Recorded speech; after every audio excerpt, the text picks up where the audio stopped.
Bismillahirrahmanirrahim. Assalamualaikum warahmatullahi wabarakatuh. Perkenalkan, nama saya Hamid Mujamil, mahasiswa STB Aljabar semester 1, nomor induk mahasiswa 60202250236. Pada kesempatan kali ini saya akan menjelaskan tentang identitas nasional, memahami dan meneguhkan identitas nasional di era globalisasi. Untuk memenuhi salah satu tugas UTS mata kuliah Civic Education yang diampu oleh Bapak Januari Akwata PS Sos M.Sos.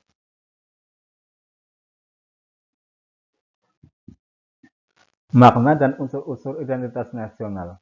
Secara etimologis, identitas nasional terdiri dari dua kata, yaitu identitas dan nasional.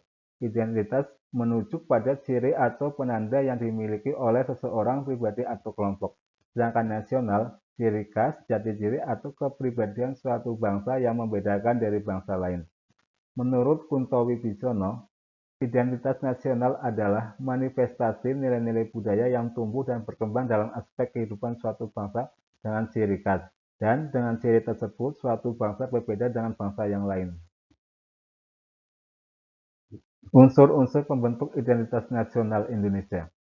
Identitas nasional Indonesia terbentuk dari berbagai unsur fundamental yang saling berkaitan. Unsur-unsur identitas nasional Indonesia yaitu agama, adat istiadat, bahasa, kebudayaan, dan suku bangsa.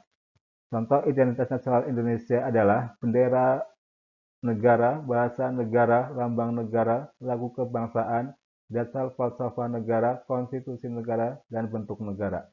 Fungsi identitas nasional Indonesia yaitu sebagai alat pemersatu bangsa, sebagai landasan negara, sebagai karakteristik bangsa dan pembeda dari bangsa lainnya. Tantangan menjaga jati diri bangsa di era modern. Ada beberapa tantangan yang dihadapi Indonesia pada saat ini. Salah satunya yaitu satu, masuknya budaya asing atau westernisasi atau koreanisasi. Dampaknya yaitu lunturnya apresiasi terhadap seni dan budaya tradisional, adopsi nilai-nilai individualisme atau konsumerisme yang tidak sejalan dengan semangat gotong royong dan kekeluargaan Indonesia. Yang kedua, penyalahgunaan teknologi informasi dan media sosial.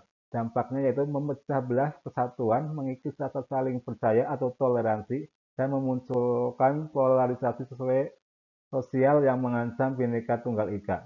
Yang ketiga, hilangnya nilai-nilai Pancasila. Dampaknya yaitu melemahnya etika publik, peningkatan korupsi, dan berkurangnya kesadaran akan tanggung jawab sosial.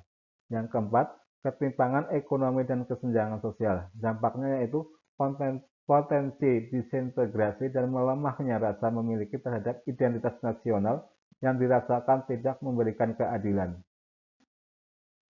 Strategi menghadapi tantangan di era modern. 1.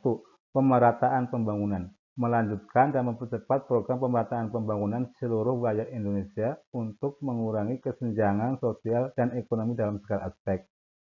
Yang kedua, penerapan hukum yang tegas. Menerapkan hukum secara adil dan tegas terhadap tindakan yang mengancam persatuan bangsa. Yang ketiga, pemanfaatan teknologi.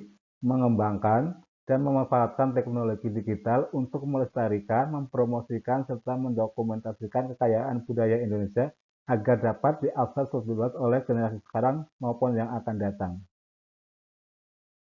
Peran generasi muda dalam memperkuat nasionalisme.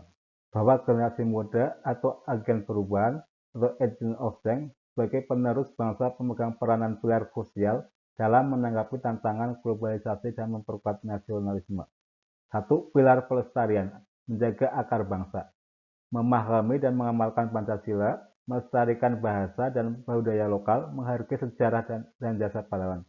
Yang kedua, pilar inovasi, menghadirkan nasionalisme baru, digitalisasi budaya dan pariwisata, menciptakan karya yang dapat bersaing global, menjaga ruang digital yang sehat. Yang ketiga, pilar kepemimpinan, mempersiapkan masa depan, yaitu dengan cara menguasai ilmu pengetahuan dan teknologi, aktif berorganisasi dan berpolitik. Sekian yang dapat saya sampaikan. Mohon maaf atas segala kekurangannya. Terima kasih. Wassalamualaikum warahmatullahi wabarakatuh.